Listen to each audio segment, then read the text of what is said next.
എൻ്റെ പേര് അനാമിക. ഞാൻ 10th പഠിക്കുന്നത്. എൻ്റെ പേര് തീർത്ത.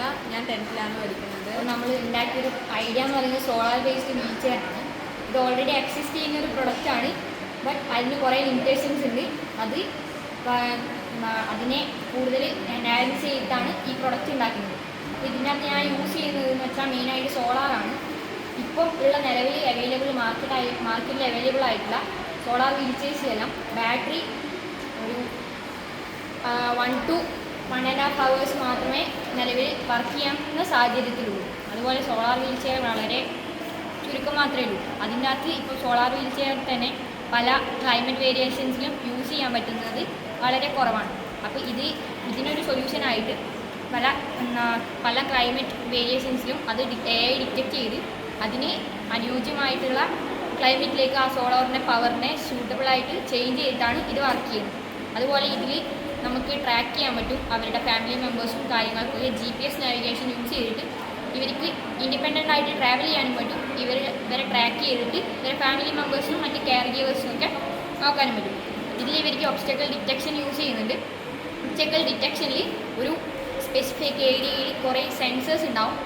വെഹിക്കിൾ സോളാർ വീൽ ചെയർ നമ്മൾ ഉദ്ദേശിക്കുന്നത് ഒരു 4 to 5 സെൻസേഴ്സ് മെയിനായിട്ട് തന്നെ ഉണ്ടാവും. അതിൽ നൈറ്റ് വിഷന് യൂസ് ചെയ്യുന്ന സെൻസേഴ്സ് വേറെ ഉണ്ടാവും. അതിനകത്ത് ലോങ് ഡിസ്റ്റൻസ് ആയിട്ടുള്ള ഒബ്ജക്റ്റിനെ ഡിറ്റക്റ്റ് ചെയ്യാൻ കുറച്ച് സെൻസേഴ്സ്, അതുപോലെ അടുത്തുള്ള ഒബ്ജക്റ്റിനെ ഡിറ്റക്റ്റ് ചെയ്യാൻ കുറച്ച് സെൻസേഴ്സ്. അതുപോലെ ഇതിന് യൂസ് ചെയ്യുന്നത് മൊബൈൽ ആപ്പാണ്. ഇൻ കേസ് അവർക്ക് വീട്ടിലേക്ക് വല്ല കോൾ ചെയ്യാനോ മറ്റെന്തെങ്കിലും ആവശ്യമുണ്ടെങ്കിൽ നമ്മുടെ ഫോണിൽ കിട്ടുന്ന അതേ ഫെസിലിറ്റീസ് ഇതിലേക്ക് പ്രൊവൈഡ് ചെയ്യുന്നു.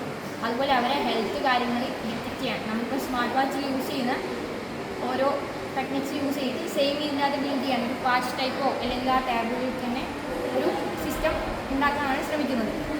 അപ്പോൾ അഡ്ജസ്റ്റബിൾ ആയിട്ടുള്ള സീറ്റിംഗ് മെയിനായിട്ട് പ്രോബ്ലം എന്ന് വെച്ചാൽ ഇവർക്കിത് ഫ്രണ്ട്ലി ആയിട്ട് യൂസ് ചെയ്യാൻ പറ്റാത്തത് മെയിനായിട്ടുള്ള പ്രശ്നം എന്ന് പറയുന്നത്.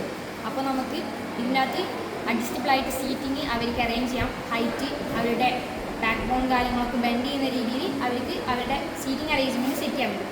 അതുപോലെ സ്മാർട്ട് ഹോം ഇൻ്റഗ്രേഷൻ എന്ന് പറഞ്ഞൊരു സിസ്റ്റം കൂടി ഡെവലപ്പ് ചെയ്യുന്നു. അതായത് ഇവർക്ക് ബാക്കിയുള്ളവരെ ഹെൽപ്പില്ലാതെ തന്നെ ഇൻഡിപെൻഡൻ്റ് ആയിട്ട് വീട്ടിലുള്ള ലൈറ്റ്, ഫാൻ അങ്ങനെയുള്ള സ്വിച്ച് കാര്യങ്ങളൊക്കെ ഓപ്പറേറ്റ് ചെയ്യാൻ പറ്റും. അതുപോലെ ഇതിനകത്ത് മെയിനായിട്ട് എമർജൻസി അലേർട്ടാണ്. അപ്പോൾ അവർക്ക് ഇപ്പോൾ ഇൻ കേസ് എന്തെങ്കിലും ആവശ്യമുണ്ടെങ്കിൽ അവരടുത്തുള്ള ഹോസ്പിറ്റൽസ് കാര്യങ്ങളൊക്കെ ആയിട്ട് കോൺടാക്റ്റ് വന്നിട്ടുള്ള രീതിയിൽ എമർജൻസി അലേർട്ട് ഓട്ടോമാറ്റിക്കായി SMS പോകും. അതുപോലെ അതിൻ്റെ അകത്ത് ഒരു ബട്ടണും ഉണ്ടാവും. അപ്പോൾ ഇതിനകത്ത് മെയിനായിട്ട് യൂസ് ചെയ്യുന്നത് ലിഥിയം അയൺ ബാറ്ററിയാണ്. ഇറ്റ് ലാസ്റ്റ് ഫുൾ ചാർജായിട്ട് 1 to 2 days വരെ ഈ ലിഥിയം അയൺ ഇതിൻ്റെ പ്രോട്ടോടൈപ്പ് ആക്കാൻ എടുക്കും. That's all. Thank you.